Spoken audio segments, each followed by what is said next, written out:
Hey, what's up, buddy? Hi. Oh my god, I'm so nervous. Oh, God, and you're British? No, not actually. I don't like to tell people where I'm from. Okay, that's okay. I'm just gonna assume you're British then, all right? Okay. But I just follow like internet politics, so mostly United States and UK and English-speaking countries. Okay. But first, I want to clarify that you said that you thought I wasn't a fan. I am absolutely a fan. Oh, well, thanks. Wait, when did I say this? When you read my tweet on stream, when you thought that I was actually taking your bio seriously, I was actually just trolling to get your attention, and it worked. I can't tell. It's actually really hard to tell these days. There's a Twitter account with like 11,000 followers that screen capped my bio earlier, and everybody was like making fun of it because they thought I was being serious. So I can't tell. I really can't tell anymore. Yeah, no, it's fine. But anyway, yeah, you absolutely saved me. Like, I used to be a Sargon fan.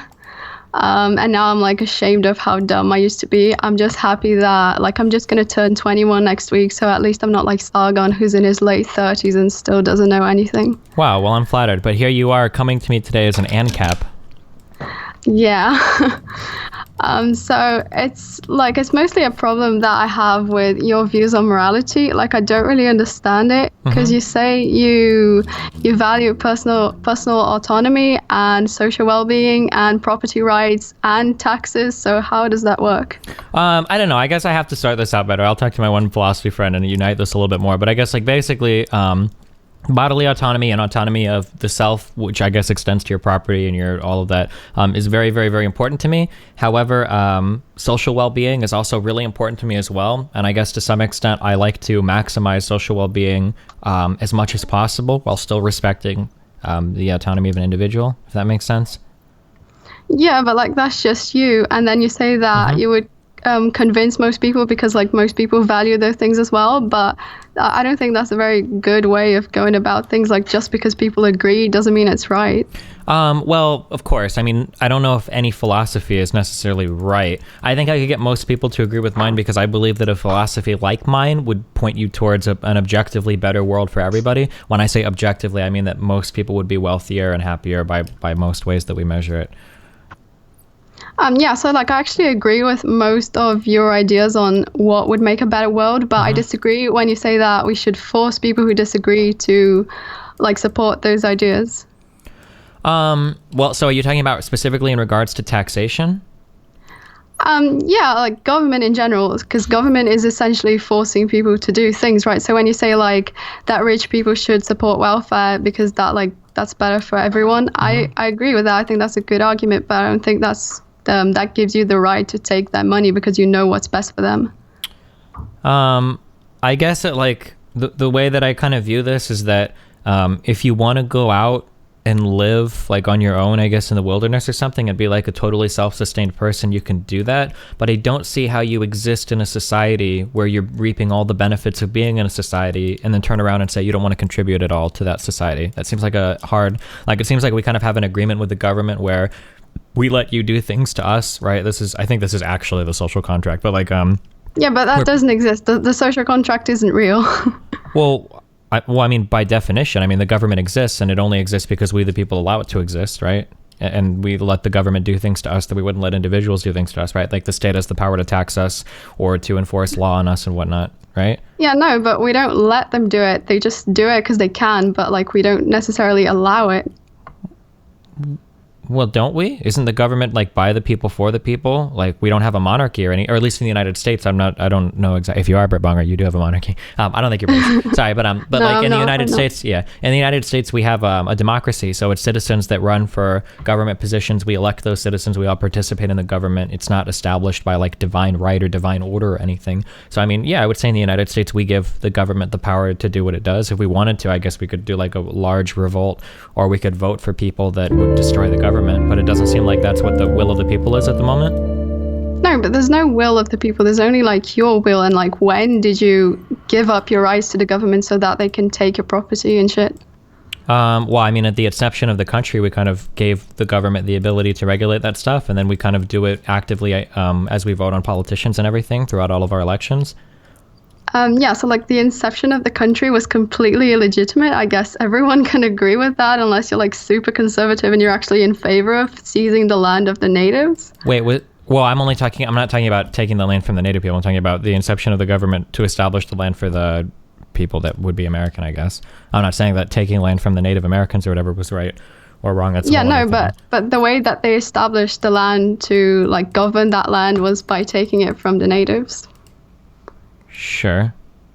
Yeah, so that's not legitimate.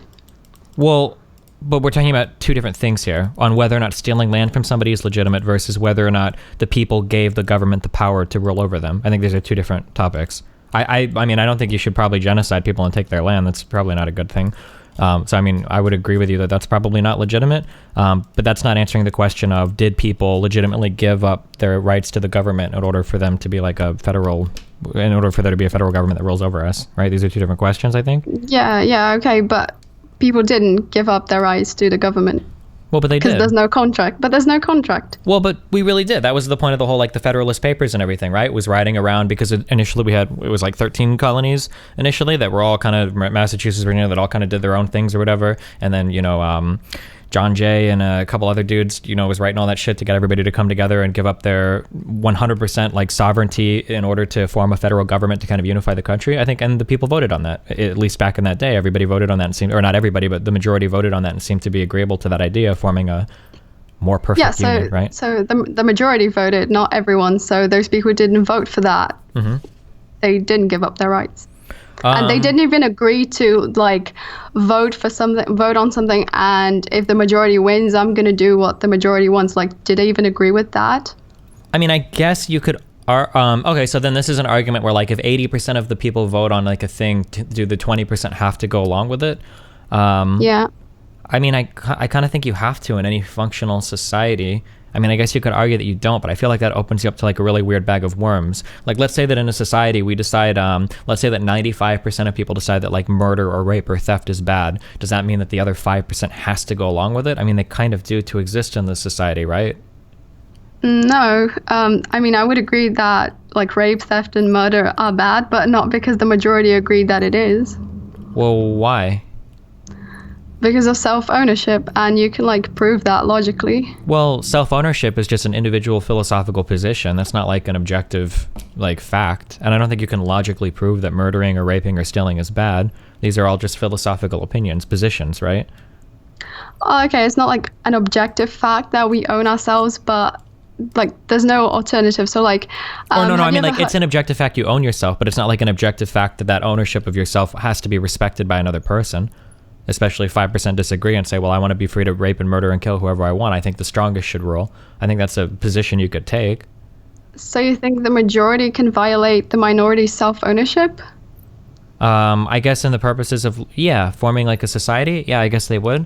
I don't know a lot of like government theory, so like I'm probably butchering the fuck out of this conversation. I'm kind of spitballing this as I go along, sorry, so. But like what you're saying is that if a majority votes to like kill you, then they can do that. I don't think killing somebody is the same as taxing somebody or installing some sort of rules to exist like in a society. But you agreed that property ownership like stems from self-ownership. So a violation of property rights would be a violation of self-ownership. So stealing is like kind of the same as murder because they're both violations of self-ownership. But I think that I don't think you can equivalate all violations on the same level. For instance, me walking up to somebody and poking them in the back with my finger is a violation of their body, and then me walking up and stabbing somebody with my katana that's folded over 1,000 times of Japanese steel would also be violating their autonomy. But I don't think those are necessarily the same thing. So like I don't know if you argue that like taxing somebody in a way that they don't want because the majority of society has decided that a tax would make the entire society better off. I don't know if that's the same type of autonomy violation as like literally murdering somebody. I think that there are different levels of it, and you might be able to justify one over the other based on outcome and intent. No, not really. Like you could argue that there would be different punishments for poking someone in the back and like killing them, but they're both rights violations. So what you're saying is that like you can violate rights in a way, or you can violate certain rights, but you can't violate others. Like why? I don't know. Maybe I'm like, what did that one guy say? A virtue consequentialist. I guess I just don't see like, I just don't see like an alternative to anything else working out. Like a type of society where like 20% of people could just be like, well, fuck all of this. We're going to go do our own thing, but we still want to exist in the society and reap all the benefits of it. And then you guys do whatever. Like, what's the alternative? That every single person should be allowed to like secede and make their own sovereign state? Or? Yeah, basically, like everyone should be able to do whatever they want with their body and their property. Huh. I guess I just see that making like society like so much worse off that I guess I would reject that notion. I don't know. Especially while they're still benefiting from everything that you benefit from by being in a society. Okay, so benefiting in what way? Because if you're talking about like public utilities, then you'd be charged for that. Like you can't use that without paying. But if you're talking about like just, I don't know, like benefiting from safety because other people are paying for the police, like you can't call the police if you don't pay for the police. But if your neighborhood is safer as a result of other people paying for the police, like there's not much you can do to stop people benefiting from that. And I don't think it'd be justified in making them pay for the police if they can't call the police if they're personally like victimized in some way. I mean, I guess if like you really want to, like I said earlier, like if you really want to like go off into the wilderness and like go and do your own thing, I think I would be okay with that. But like if you want to like secede as your own sovereign body inside of a neighborhood, I feel like, I mean, like you're benefiting from the roads. Would you pay a fee for that, I guess? And you're benefiting from the water. I mean, like at the end of the day, wouldn't you just be paying all the same fees that you are paying under taxes? Like, yeah, but I wouldn't be forced to pay for it. Like if I don't want to use the roads for whatever reason, or if I don't want to use, I don't know, like an arts program that's tax funded, like I wouldn't have to do that. Well, but wouldn't they still be charging you for it anyway? Like in order to exist here and not be conquered by us, like we're going to charge you some amount of money and then that money would just be put towards that program anyway? No. I guess you could only charge, I mean, you could only, like you'd have to pay for a security company to protect your property if you want. Like otherwise you can just like have your weapons and defend your property yourself. So like what happens if you have like two sovereign nations on the same street and like one, what if we wanted to just invade those sovereign nations and take over? You would say that, well, that's wrong, or?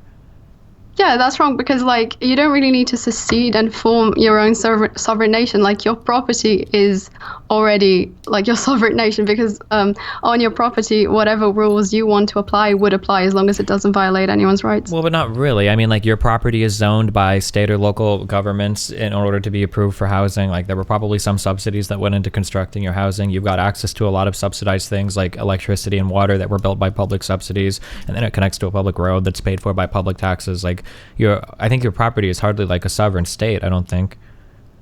No, because you don't necessarily have to use all those public things. Well, but whether you want to or not, if you didn't like go out and like pay for somebody to build that house yourself, you kind of have always been benefiting from those things, no? I don't know, I guess like some people argue, actually Elizabeth Warren apparently said that people should pay taxes because they benefit from public utilities, but the whole thing is that we shouldn't pay taxes for the public utilities. Well, but then how would we pay for them? Or how would they function? Privately. I don't know, I guess I just haven't seen, I guess like it feels like the argument with socialists, like I just haven't seen like a mechanism through which this seems like it could create like a functioning world. Like the idea of having a whole bunch of sovereign people living next to each other with no type of social construct at all to like unify everything or integrate everything just seems like it would be a total clusterfuck disaster. Yeah, no, you could actually unify your property with someone else's property. Actually, you could have a world that looks like exactly like the world we have now with government and everything, but it would have to be voluntary. And like, if we could prove that current governments are legitimate, which we can't, then it would be fine to have things the way they are now, because that would mean that the social contract is indeed voluntary. But that's not the case, so we'd have to like start over and have people form their own state. And if somebody doesn't want to join any state, then they can do that.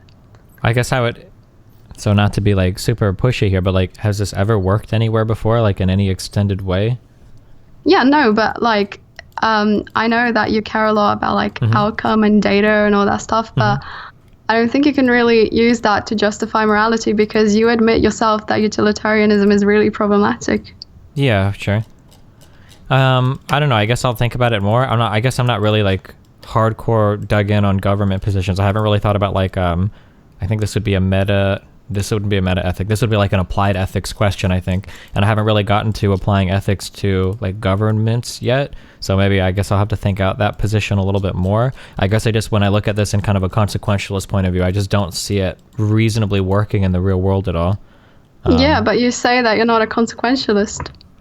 Well, but I might be. I don't know. I try to say I'm not anything because every time I say I'm one thing, somebody emails me and says that I'm wrong. So I'm not sure. Yeah, I remember one time when you said something about utilitarianism like being bad because of the trolley problems and like enslaving a bunch of people to benefit more people and all that stuff. And then someone in the chat said that no serious utilitarian would say that, like it would be more complex or something. But I looked up like all possible types of utilitarianism and I didn't find anything I agreed with. So maybe we're missing something. I don't know. Well, so for utilitarianism, hold on.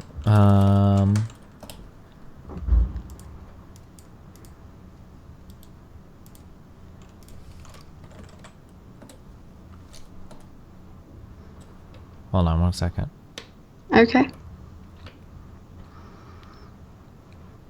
Yeah, sorry, somebody sent me an email describing the distinction between this. So apparently there's something known as act utilitarianism versus rule utilitarianism. And in one of these, like you can bake in consequences to your kind of thinking. So for instance, like there could be a utilitarianist that would say that enslaving 500,000 people to please the entire population would still be a wrong act, even though the utilities increased there, because as part of that action, you also make it permissible to enslave people in society, which could lead to a decrease in utility or whatever, that you would actually take into account what would happen as a result of doing that would be taken into account. So like for the trolley problem, like it might be possible, I'm trying to be very careful, it might be possible that a utilitarianist could argue for a trolley problem that, like, let's say a trolley was going to hit 4, but you can pull a lever to kill 1. They might argue that you shouldn't pull the lever because now you've made it permissible to kill 4, to kill some number of people to save other people. So even a utilitarian might be able to say that even if we look at just the consequences, this could still be bad under utilitarian thought. I'm just trying to be very careful because like I used to say that like I was a utilitarianist, and then somebody was like, well, no,